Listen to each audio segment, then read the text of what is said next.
Hi. Hi, Dr. Goodwin. Hello, who am I speaking with? I've got Angela Geiger. And Lauren Gelman. Hello, how are both of you? We're well. How are you? Okay, and just for our audience, I should indicate that I'm talking with Angela Geiger, who's Chief Strategy Officer at the Alzheimer's Association, and also with Lauren Gelman, who's with Reader's Digest, the Health Director at Reader's Digest. I think it's an interesting partnership and an important partnership, and I'm delighted to be talking to both of you today. Well, thank you for the opportunity. Right. Now, I think we're going to talk about how to love your most valuable asset, which is the brain. And so, and I understand there's a survey that has been conducted to get some idea of people's knowledge about brain health. And one of you, I guess, Lauren, would you tell us something about the survey and what the findings were? Absolutely. So we partnered with the Alzheimer's Association at Reader's Digest to survey about 1,600 of our readers last month to get a sense of what they know and don't know about lifestyle habits that could affect their brain health. And we discovered some pretty surprising things. So while 91% of the people that we surveyed correctly said that there are things that they can do to reduce their risk of cognitive decline, we discovered that they didn't always know the best ways to go about doing that. Okay, and I understand we're going to talk about 10 ways of protecting brain health, and I guess that ties into the survey. What were the most important findings? Well, the Alzheimer's Association created 10 ways to love your brain. Really easy, evidence-based lifestyle tips of things you can do to help reduce your risk of cognitive decline. And I'll go through a few of them, and then Lauren can tell you about some of the surprising things that the survey brought out about some of these tips. I'm just going to ask you, when we say cognitive decline, we in the health field know what that means, but a lot of people outside of the health field don't exactly know what we mean by cognitive decline. Could you explain that? Sure. Cognitive decline is part of normal aging, that as everyone gets older, you can expect some subtle, minor changes in your cognitive function. So your memory's a little softer, that half step behind. It's different than Alzheimer's disease and dementia. Alzheimer's is a fatal and ultimately progressive disease. It's the most common cause of dementia, and its effects are actually devastating. It interrupts your life and really makes a big difference. So we're really talking about that cognitive decline today. All right. Go right ahead. Okay, so those 10 ways to love your brain, you can find all 10 at alz.org.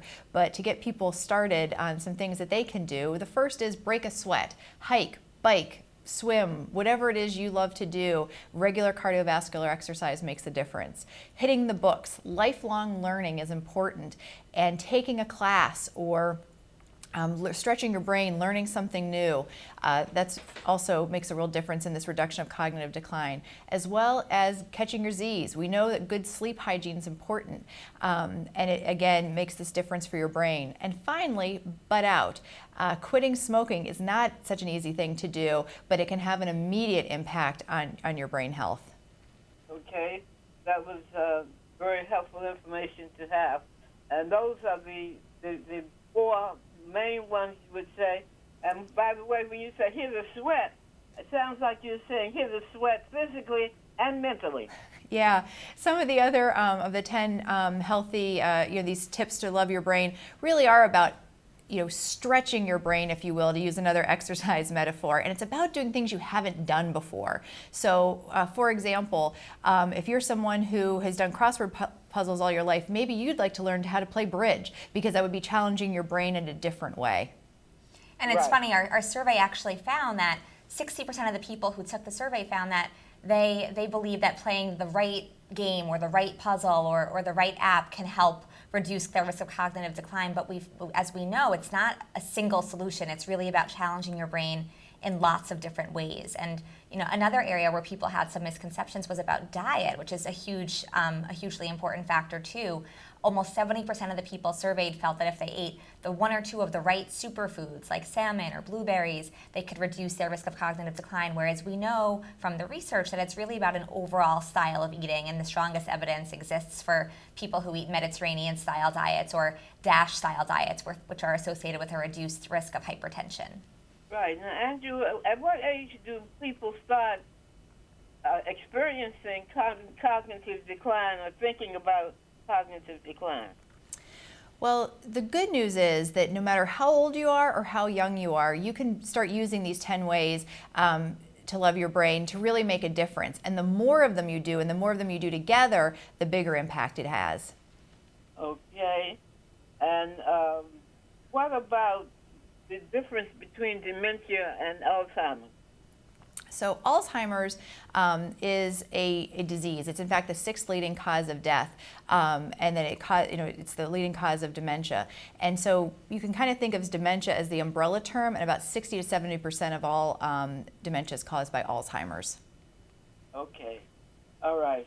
Now, is there an increased incidence of Alzheimer's in minorities, African Americans, and Hispanics? There is. African Americans are about twice as likely to have Alzheimer's disease as whites, and Hispanics are about 1.5 times as likely to have Alzheimer's. And why do you think that is? Well, it's a place where there's still a lot of research going on, but one of the underlying factors is cardiovascular risk factors. So diabetes, heart disease, and obesity are certainly underlying issues that are prevalent.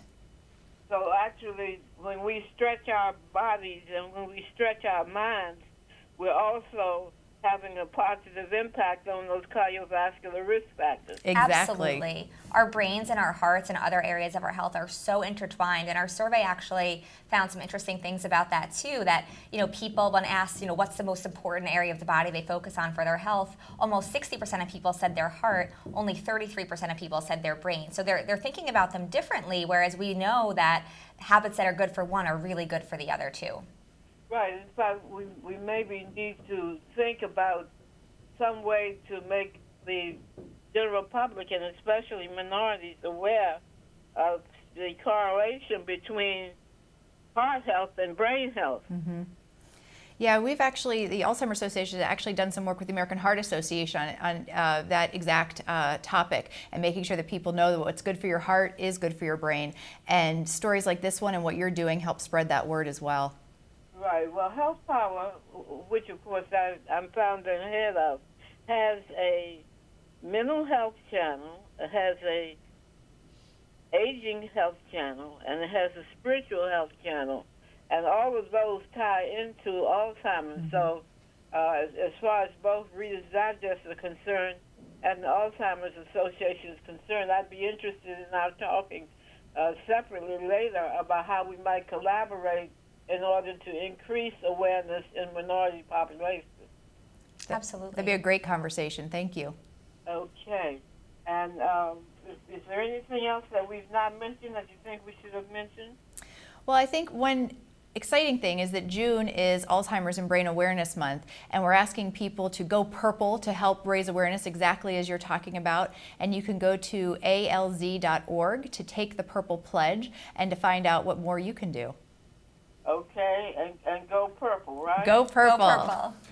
Okay, that's very good. I already have something on my website for Alzheimer's Month and Brain Awareness Month, and so we will need to get in touch with each other so that we can share information. Great, thank you. Thank you. Okay, it's very good talking to both of you, and I look forward to working with both of you further. Thanks. Thank you for having us. Okay, so long.